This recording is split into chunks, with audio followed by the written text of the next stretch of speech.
Alrighty, so today's book is Verdi, which, if you say it too many times, it sounds like the Swedish chef. Verdi, Verdi, Verdi, Verdi, Verdi, Verdi.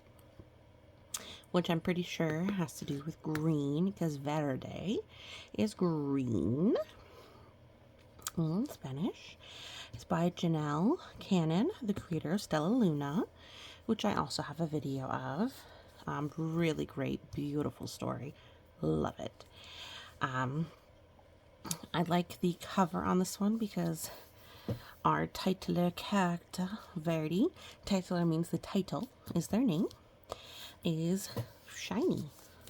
And the rest is this beautiful matte. So we can see exactly who we're talking about.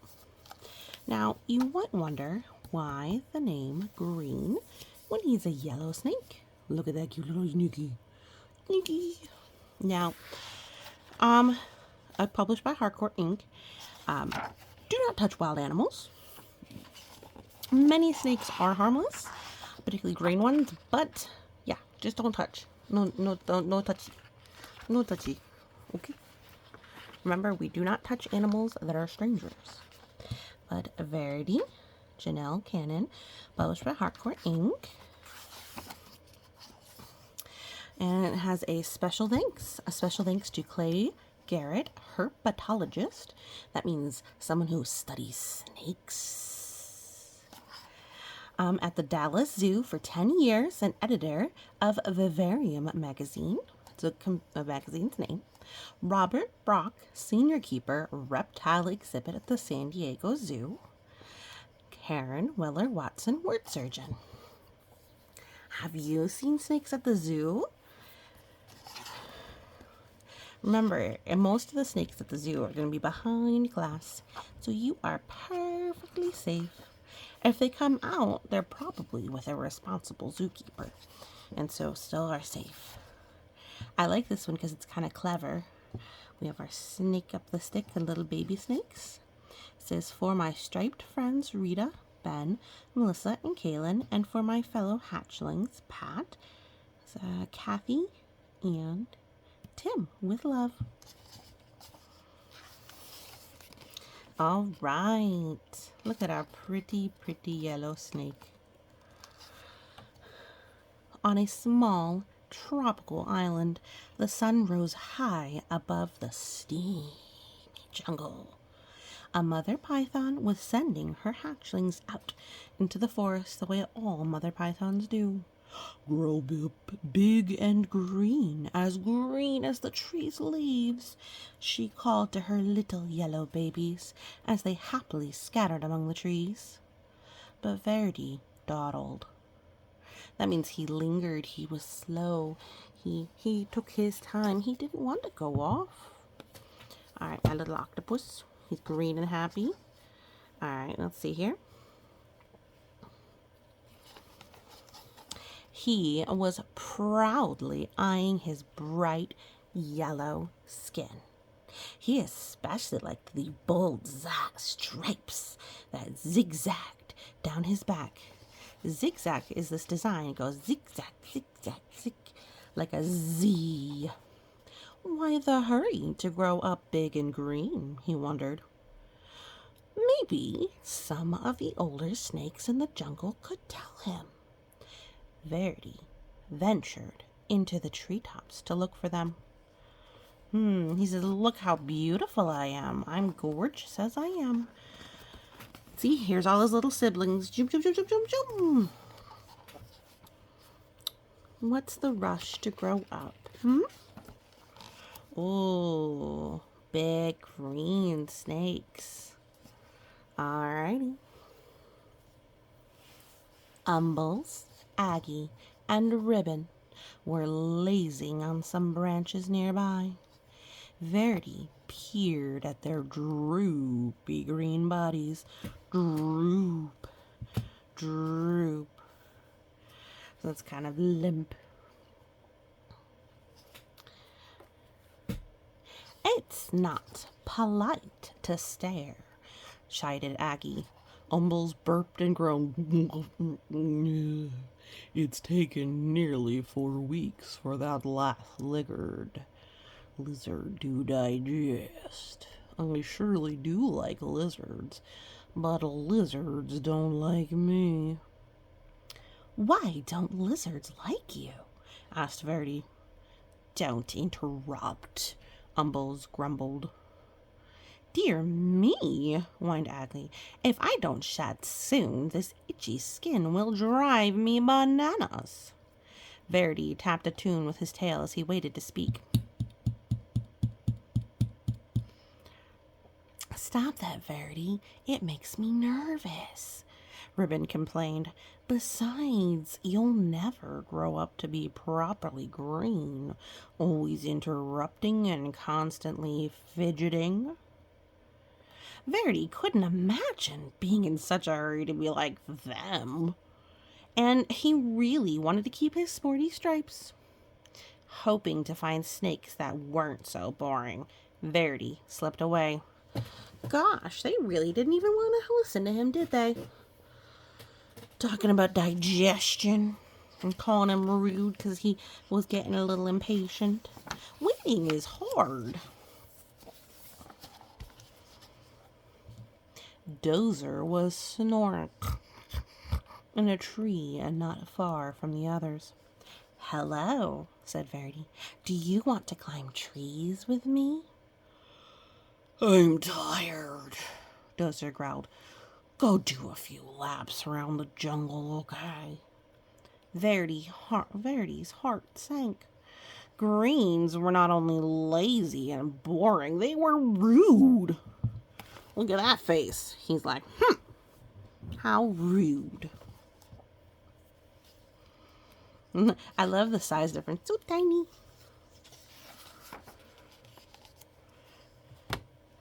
At the top of a very tall tree, Verdi gripped one branch with his tail and another with his little snake jaws.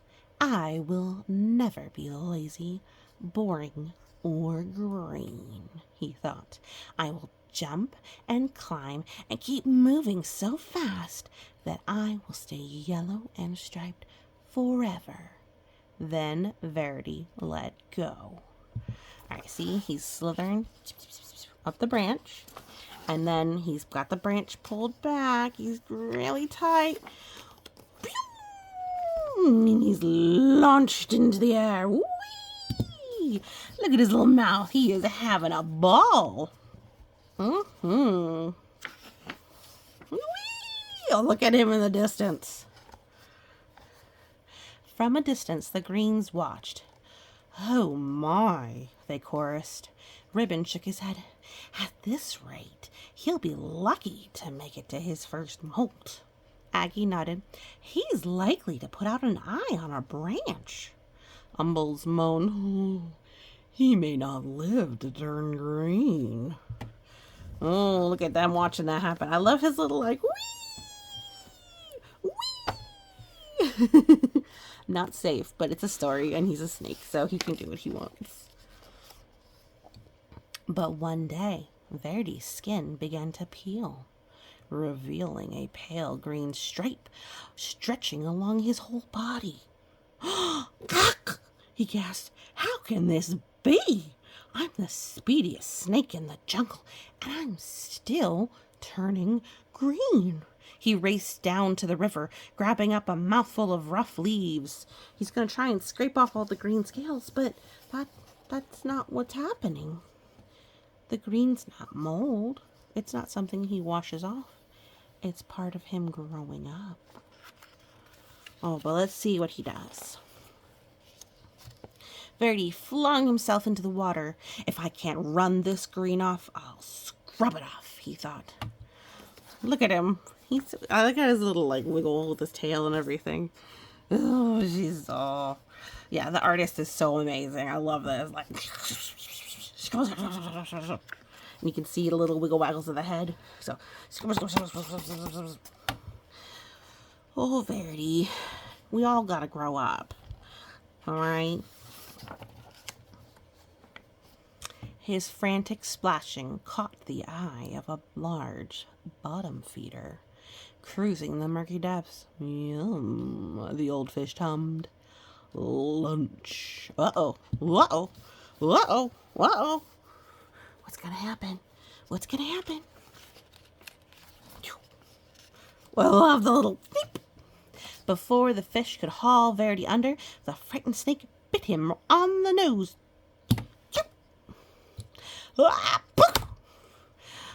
Sorry. With a blast of his rubbery lips, the great fish sneezed, sending Verity into the air. Slapping onto the soggy shore, Verity skidded out of reach. So, this is how the fishy felt. And then after he got his little snippy snip, I'm pretty sure this is how the fishy felt. Big frowny frown. And this is definitely how Verity's feeling right now with all of his green coming out. Oh my. He did not want to be green. Whew, that was close, he sputtered. Every inch of his body was covered in wet, gloppy mud. Kind of lumpy, kind of brown. Sure beats being green. Look at him. He just looks like straight up like a little chocolate curl, doesn't he?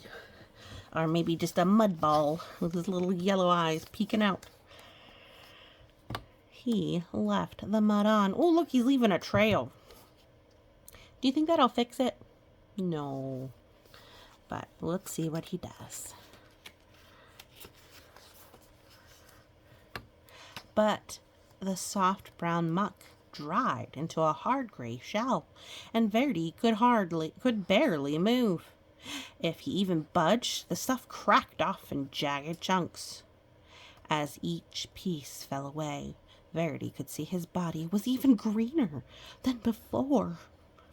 "This is terrible," cried Verity. He pictured himself hanging around in droopy loops, itching and complaining and worrying all day like the old greens. He looked up into the sky where the sun blazed a beautiful yellow, just like the color he used to be. Then he pulled a vine to the top of the tree. All right, he's pulling a vine up. All right, let's go. Verity, Verity, Verity. He's like, oh no. I love Verdi. Whee! All right. Launching himself from the treetop, Verdi startled a flock of colorful birds. Look at the birdies.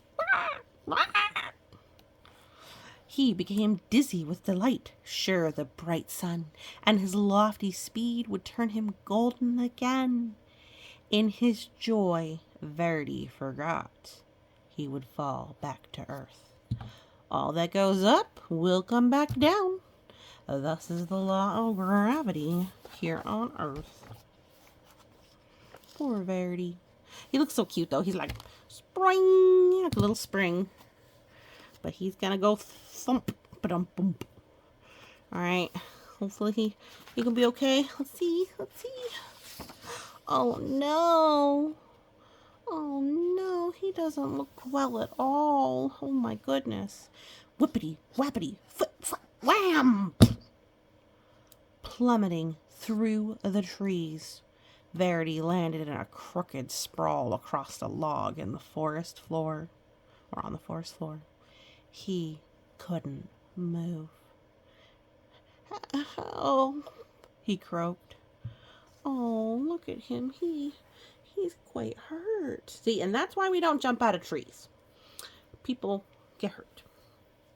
Even snakes get hurt in stories. But poor little snaky. In particular, he wasn't being careful. He didn't have a plan to land safely. As usual, the greens had been watching Verity's antics. They moved quickly to where he lay. Didn't we say it would come to this? Umble said, shaking his head. Aggie sighed. Lucky thing, he's still got 2 good eyes. They gently lifted Verity up to a safer place. where they could watch over him while he healed. So, see, even though they're not exciting or interesting, they're reliable and they took care of him.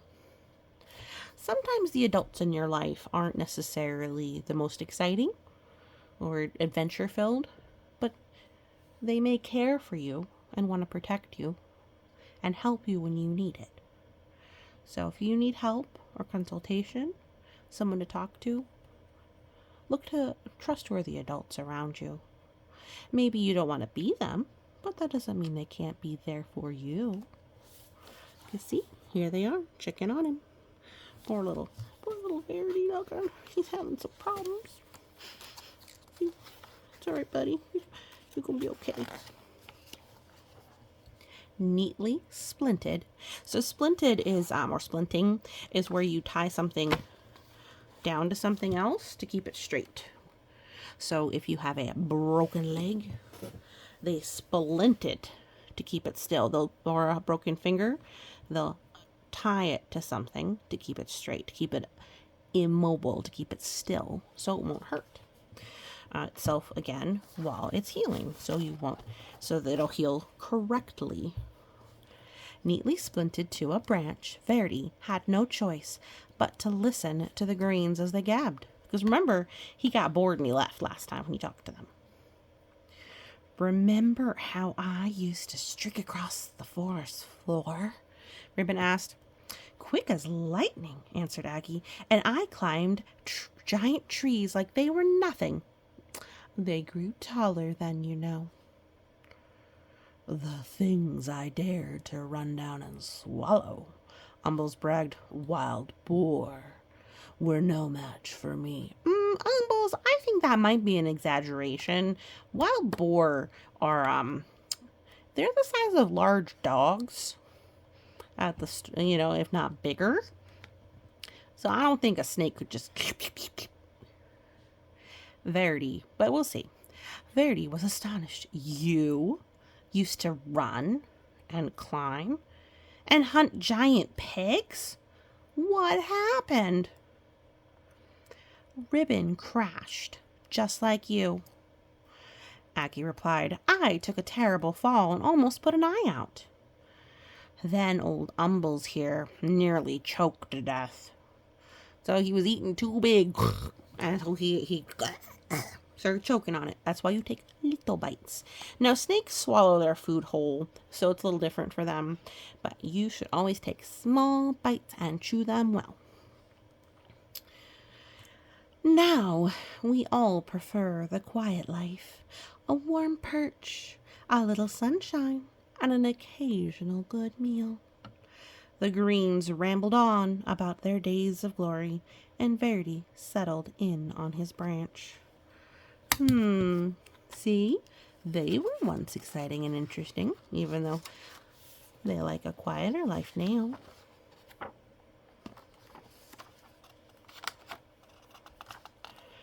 Finally, one afternoon, Umbles said, Looks like you're ready to go again. He carefully untied Verdi from the branch. You're welcome to come with us, said Aggie. Ribbon agreed. The three greens slipped quietly back into the forest. Verdi wasn't ready to join them. He wasn't sure where he wanted to go, so he just stretched and stayed put until the sun went down. He listened to the forest come alive. Because remember, he was so busy rushing and zooming and zipping, I don't think he did much listening. And now here he is, listening. Oh, and look at all the creatures. There's a mammal and a bird and a frog. Oh, and there's a bug. And all the plants. There's probably something else I'm missing. But look how beautiful. And although it's very slow, plants move too. You might have seen what's called a stop motion video, where they take a picture. Every so often, And then they play it much faster, so you can see that plants are slowly moving and grabbing onto things and growing up. So even they are doing something if you're still. You may see a movement or come back and see it the next day. Oh, and look at this little baby. Did you see him?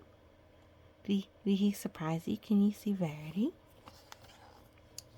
Time passed. The sun and moon took turns in the sky. Verdi marveled as the full moon grew thinner every night. Then he watched patiently as it slowly grew round again. He wondered why he hadn't noticed that before. The moon has what's called phases. So here's a full moon. This is what's called a crescent moon. The moon, as the earth spins and moves around the earth, around the planets, around the sun, sorry. As the earth moves around the sun, the moon moves around the earth. And the moon has these phases because the sun is on the other side of the earth. So the earth is covering it up. It's a shadow that we see. Verdi became so green that he blended perfectly with the leaves. He was so still that the other creatures walked right by without seeing him. Oh, look, this one tripped over him. Oh my goodness.